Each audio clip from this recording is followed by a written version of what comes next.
Good morning, everybody. I'm Tracy, and welcome to The Circle. These are my co-hosts. We have Lynn. That's backwards. Heather, Tammy.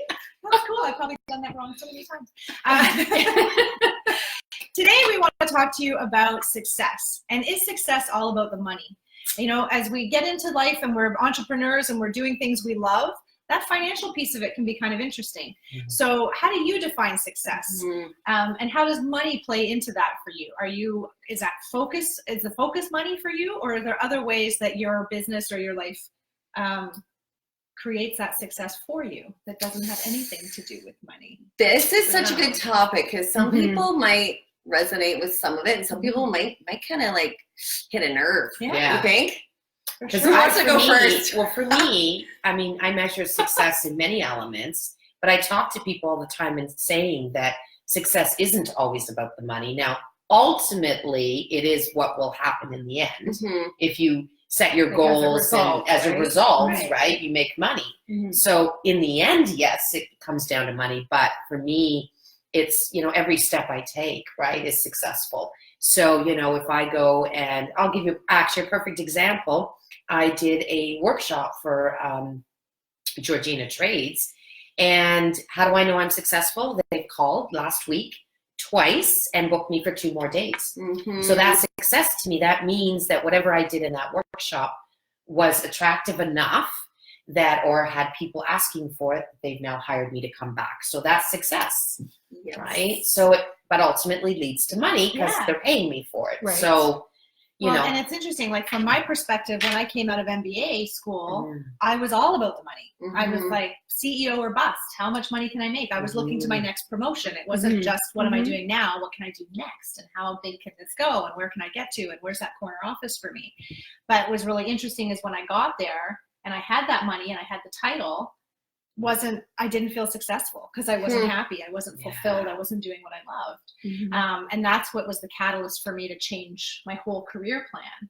But what's interesting is I structured my life so that I didn't need that level of financial success. And yet still, as I went into my new business, I've still rolled there. Like I've still been focused on growing my business, and I like money, and I have a big lifestyle and a whole lot of overhead in my business that demands that I do well. Mm-hmm. So for me, success is not having to worry about a vet bill or paying my mortgage and having that stability so that I know that that's coming. Yeah. But there's so much more to how I define my success now. Like how can I share what I know? Right. Is a huge piece of my success. Mm-hmm. I love that. I love coaching. I love mentoring. I love doing the show, that kind of stuff. But also, just knowing that I've created a life I love is huge success. Yeah. Like I walk out of my house and I make every decision for myself. No one's making it for me. Mm-hmm. And that's huge. A big part of my definition. Yeah. And I think about our viewers who are not necessarily entrepreneurs. What if you're a stay-at-home mom? How do you define success? Right? Like it can't be about money at that time, and right? It could be as simple as getting through the week with with all the sports and getting to appointments, doctors, dentists, all of that, and being able to even find downtime for yourself. And at the end of the week, if you accomplish it, that's success. Yeah. If you're able to manage that, because hats off to you, because I couldn't. I can speak to that piece. Working from home, but being a stay-at-home mom for many years. Success to me is that my kids are happy and thriving, right? They're happy, they're passionate about what they do, and they're thriving. Yeah, it's very true though. You don't think of that because it's not money related at all, right? It's just happiness. Yeah. I mean, but you gotta put food on the table. That's it. Somebody has to be. Yeah, thank God for Mike. Yeah, well, in some situations, one of the 2 people in the household is maybe bringing in the bulk of the money. Yeah. The other one is clearing the path. Like, they say the woman behind the man, although the roles can be reversed and lots of times it is. Yeah.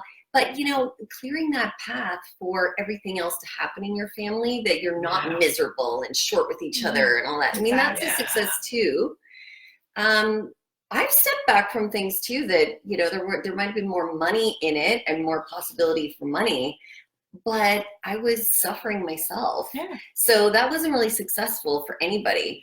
And if you have the money to travel, but you don't have the time to travel, that's not successful either. Yeah. Or you have all the money in the world to do certain things, but you can't enjoy doing them because your health is suffering because you never took 10 minutes to enjoy yourself or look after yourself. So there's so many points to that. Yeah, I think it's important that people really establish for themselves what it is that's going to be the ultimate happy for them. What is it that you need in your life? And, you know, work towards that one step at a time. And so that, you know, you have success as you're growing. And then ultimately, we all know, because the money is where it makes us happy in the end, because it allows us to do all the things that we want to do. But I think just on a personal level of what I've experienced or seen is that people struggle with defining what success is to them, because they're either looking at their competitors, right? And they're saying, well, she's successful, how come I'm not? So when you start comparing yourself to others, your success is very different than theirs. And you'll just end up beating yourself up because you'll never reach their success. And that's their success, not yours. Yeah. But in your mind, because they're doing well, you believe that that's the success that you need. You know, and so many people struggle with that. Yeah. And they may have come into it with a whole different set of circumstances, Absolutely. right? Like that comparison game is also, you know, horrible. And success, you know, and then on the flip side, people think about the failure, right? So they're thinking they're a failure, but also maybe you put your time and energy into something for many years that was killing you. Not like I'm talking about myself. And then you realize, you know, it's time to maybe move on from that. But for me, when I look back now, the success is like, oh my gosh, everything I did during that led me to the next thing. Right. Yeah, I was talking to my husband, but I said, I'm like Madonna. I've reinvented myself a few times. And every time it's easier. Yeah. Because of all of that failing forward, you know, absolutely. Or, you know, in whatever area it was. You know, and this is a little bit different. Let's go outside of the whole, you know, thinking of a business, but on a personal level. You know, success in relationships, right? Let's be honest, right? We believe that, you know, as we're going through those types of relationships, that we see success, you know, however, like, well, you envision what success is in a relationship. And I think sometimes we blind ourselves in thinking that, well, this is what I expect. And we don't give the other person the benefit of the doubt of who they are or what they contribute to the success of a relationship. We watch too many chick flicks. And why can't it be like that? You know what? That's such it is, and that's a true statement, right? But what's really cool about the journey of finding a successful relationship is, as you go along, you start to understand who you are, that where you started, and where you're at now, and what went wrong in those relationships, that you're able to say, okay, I know what I don't want anymore. You know, I want this, this, and this. And if I'm going to be successful, I have to make sure that those elements are part of that journey. Because if I just give in and take in something that I'm not willing normally to compromise on, I'm going to fail. I'm not going to have the success I'm looking for in a relationship, right? Well, it's just like business, right? Our definition is going to change over the years, right? When we're younger, the definition of a successful relationship is, we have one.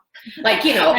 And then it's what do I have in that relationship? And, you know, let's be honest, you know, I'm 51 and I'm thinking that, you know, yes, you know, a younger man might be great. But I'm thinking that is not the right avenue to take towards a successful relationship with someone who's a lot younger than me. Never know. Well, I don't know.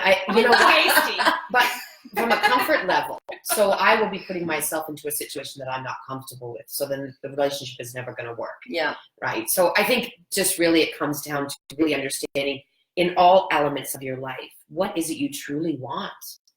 You know, where do you want to end up? Where do you want to be? Because that's your success over here. So how do I get there?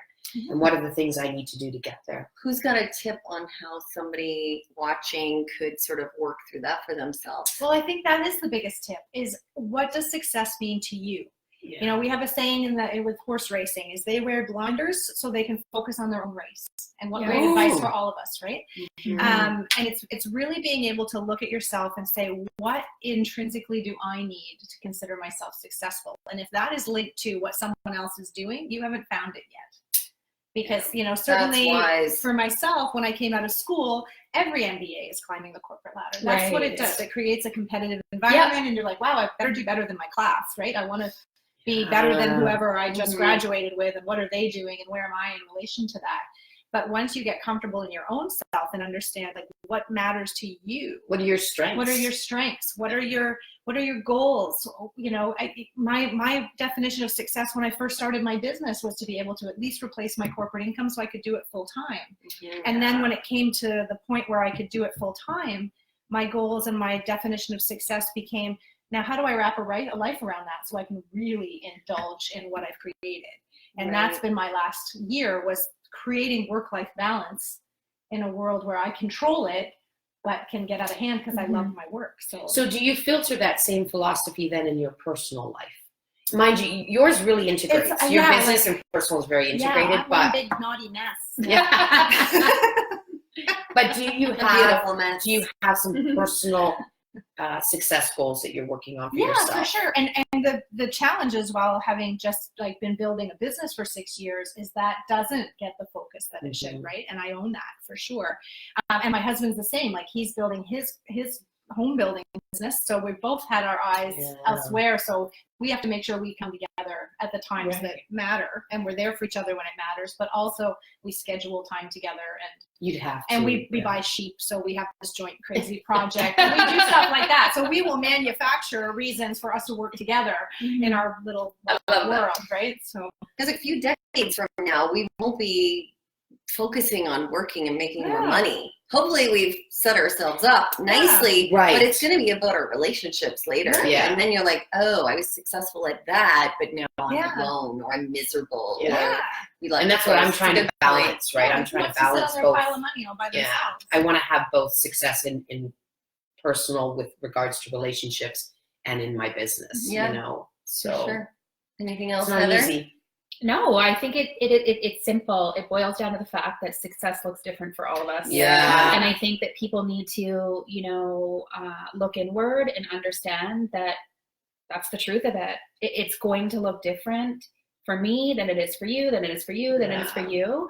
And being okay with that and stopping that comparison game is the biggest piece to it. Right. So if someone though was trying to determine what success looks like to them, is there someone that they can actually reach out to? Like, are there coaches that focus just on success, or is it because there's life coaches, there's business coaches, but to bring those together, like where do people go to find that? Workshops. I don't know. Right? I feel as though how I've always been taught is, you know, somebody that you do look up to, somebody who, you know, you view as an outstanding mentor. If those are the qualities that you want to achieve in yourself, then it's about, you know, mimicking that behavior and, you know, following them. And I think it's okay to look up to people to kind of see, to define our own success, you know? And I think it depends where you're at. So if you're struggling with that idea of success, there's probably some life coaching that needs to happen. Right. Whereas if you have an idea of what you want, but you're having trouble getting there, then you're going to look to your business coach to say, okay, so this is what I think my success is. Does this look right? And then how do I get there? So ultimately you're keeping it separate, reaching out to different styles. Or as Heather says, find the mentor that has what you're looking for. Yeah, I just never see anyone out there that conversation. Like sometimes it's just somebody that's already kind of in your circle that you believe they have what you want, right? And maybe just have that conversation. You might find out, oh, actually I'm on the wrong track with that, or maybe I am, and they have a couple tips. You know, we all think that we're on the right path, but we do things and then realize, oh, that wasn't the right move or whatever. Like, you know, I've implemented random packages throughout the last 7 years. And, you know, kind of went, you know, based on results. And I went, okay, you know what, I'm going to pull that one back because it really didn't end up stemming the results that I expected from it. So instead of continuing to try to improve it or, you know, keep hounding it and putting it out there, you know, I'm just like, no, you know what? Well, let's just take it off for now. It's still there, but we bring it back so that we can ultimately figure out if it's something maybe down the road we need. Right? So measuring all of those elements as you go along, because if they're not going to lead to success, why are you still doing them? Exactly. Right. So great topic. And I think as we think that through, we'd love to hear from you. What do you define as success? How does that work for you? And as you think it through, you know, really internalize what matters most to you. And to Tammy's point, if you get somewhere where you think that definition should be and you're not there, don't be afraid to pivot. It's not a failure. It's okay, so that wasn't it. So what is it? And whatever you've done to now will help you get to the next stage. So thank you for watching. If you liked it, subscribe, and we'd love to hear your thoughts on success. And make sure you share it out for us too, guys. Yeah, and join our Facebook group, the Circle of Life and Business Show. Have a great day. Bye. Bye.